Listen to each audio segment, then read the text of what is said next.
G'day, I'm Ash. Welcome yourselves back to Tiny Combat Arena, where we're flying at the Harrier for one last spin before we actually showcase at least some modding capability.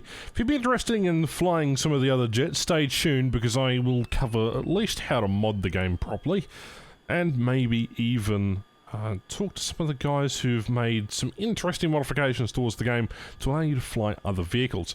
Now, it is known currently that the only planned vehicle for this game is the Harrier, and I'm fine with that for now, but the name Tiny Combat Arena isn't Tiny Harrier Arena, so I would suggest that maybe in the future there'd be more air types for at least us to play around with. I understand it's one singular dev, and if you're interested, why 85?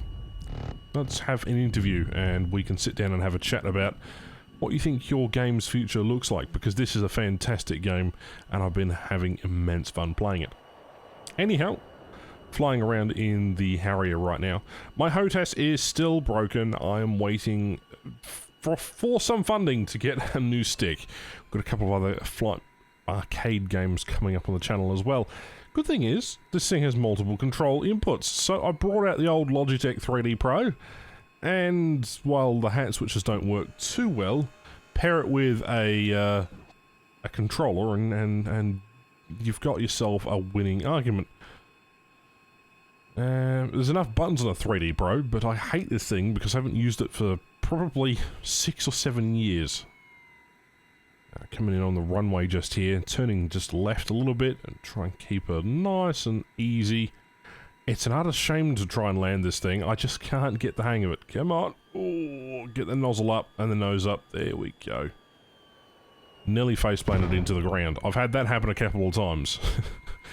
And what you're about to watch is my sync rate completely flop, me put full power on, then realise I've made a mistake as I'm in 90-degree hover mode and roll the aircraft around, only to realise, well, I don't have that kind of energy retention.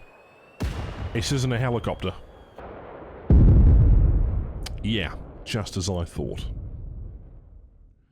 Anyhow, back in the air again. The gun sight automatically locks the targets as I destroy a couple of T-62s. You can see that sort of the gun sight sort of locks to a vehicle when you go near it. There it is. It allows you to sort of get on target and then just fire, but I kind of miss actually having to lead the guns properly. I don't know why there is an automatic sort of... Is it a gun sight or is it a gun camera or something that I'm not aware of on the Harrier? At least in War Thunder the Harrier is absolutely garbage, and I haven't flown the Harrier in DCS at all, although I've heard from other seasoned veterans that it is quite a hard aircraft to fly. Anyhow, we're just going to fly around and sort of observe the area. This is the combat mode where you take over sort of bases and destroy other units, and you go out in sorties and you complete the mission. We've already shot down all the aircraft previously. There is a little bit of damage to our fort just over there, but mainly we're coming back in to land at this army airfield because, well, landing practice is good considering this thing is a pain in the rear to land, even on a traditional fixed wing kind of roll.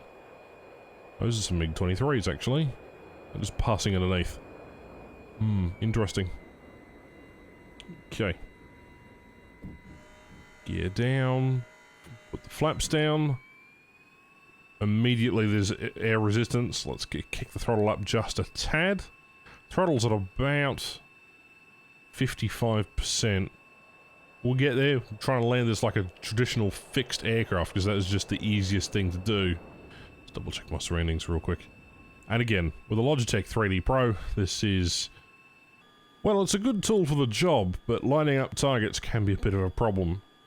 And mind you, I really hate this joystick. It's a good level entry joystick, it does its job. But having said that, I really don't enjoy using the thing. I figured out that that little lead indicator is where the bombs will ultimately drop.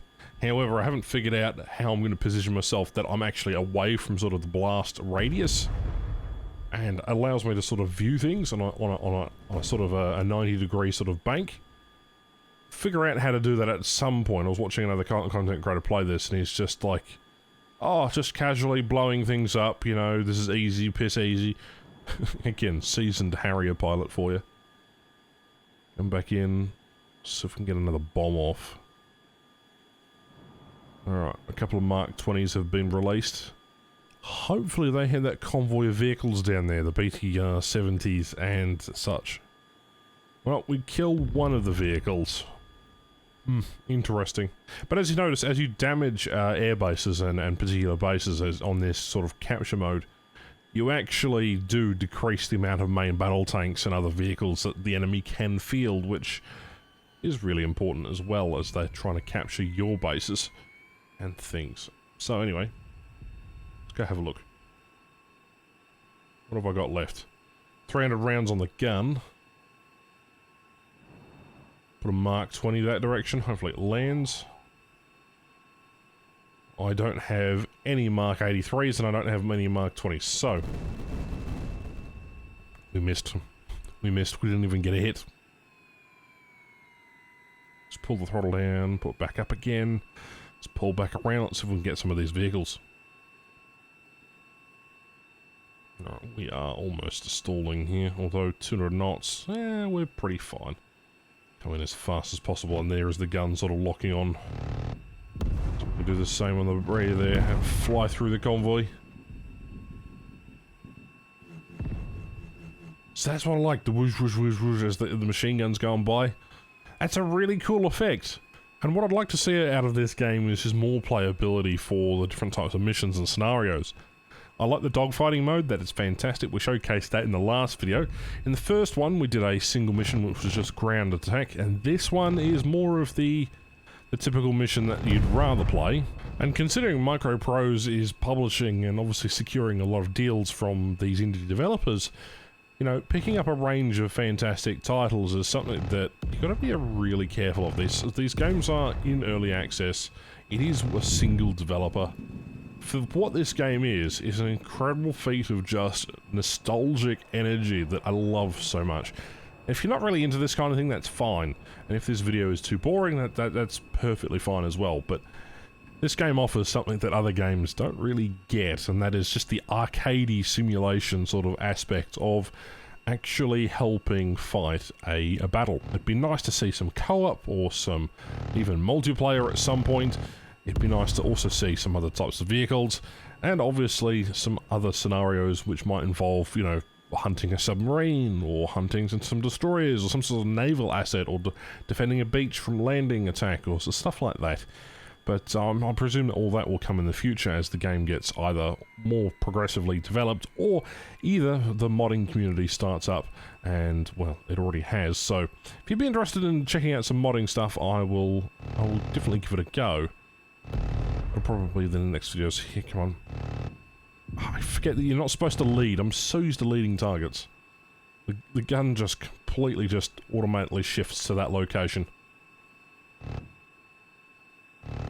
So from this range it isn't doing it.